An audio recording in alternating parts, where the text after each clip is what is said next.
This is Fun with Electronics Project 4, more transistor switching. Our first circuit here is going to be one where we take the same circuit we used for like the touch switching from the from Project 1, and we added in Darlington pair to boost the output of the LED there. Here is a video of that with a side-by-side comparison of the circuit from Project 1, which is what it's showing now. A little dull.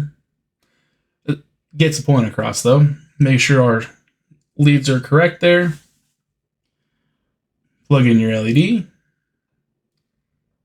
Punch, and you can see it's a lot brighter. Let me switch it.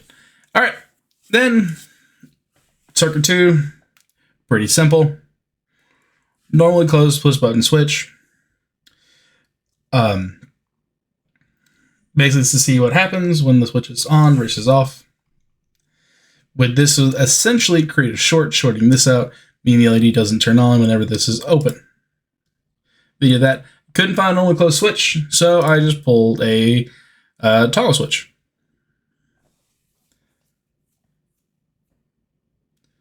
You see, just toggles back and forth. You can see here that when the switch is on, goes through, creates the connection to ground, creates the voltage difference, turns the LED on, goes off, shuts it off. Pretty simple stuff. Let me change slides. All right, now this one's a little more interesting. So the idea for this is to be able to somehow trigger this LDR right here, which will turn on the transistor, turn on the LED, which will continue to trigger the LDR. Show the video of this. Got our nice 9 volts, pulling 0.2332 amps.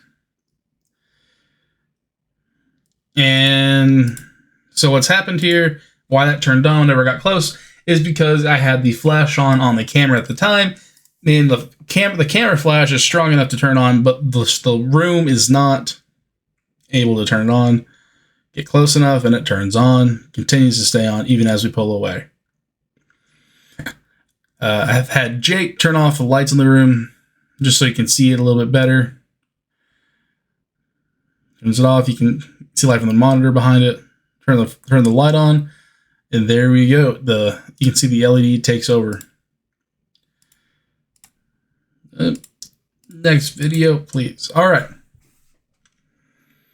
And then our last one here. I believe it's our last one. Anyway, it's supposed to be a strobing effect is what we're trying to achieve here. The LED flashing like a lot. Throwing 12 volts at this one. It's not on. As we turn it on, should be able to see it. Hey, strobing. I would like to point out that these capacitors do equal the capacitance needed for this. I believe those are connected up. Yeah, they are. And so you see it fades in and fades out. That's because the LED frequency is not synced up with the shutter rate of the video recording device, which is my phone. You also see over here, this is an IC. This is the only BJT I could get this to work with. You can see up here, try a few different BJTs. That's a PNP BJT, I do believe, or that one is. One of them is. Anyway, I could not get it with the PNP or the other BJTs, including one that resembled the MOSFETs we have in class. But this is the only BJT I could get it to work with. I talked with Justin just a couple weeks ago, and he said he couldn't get it to work even with the IC. So from what I can tell, it's very finicky as it is. So yeah, and next thing. Oh, I got one more. Oh yes, the fading circuit. I tried all of these, and the only one I could get it to work was this last one down here, which is lovely dubbed Nate's design, as it was designed by one Nate Van Devender from last year's. Pull the video of this. Turns on. Whenever the turns off, should be you can slowly fades off.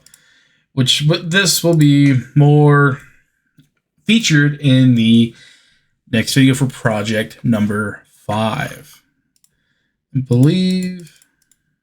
Yep, that is our last slide.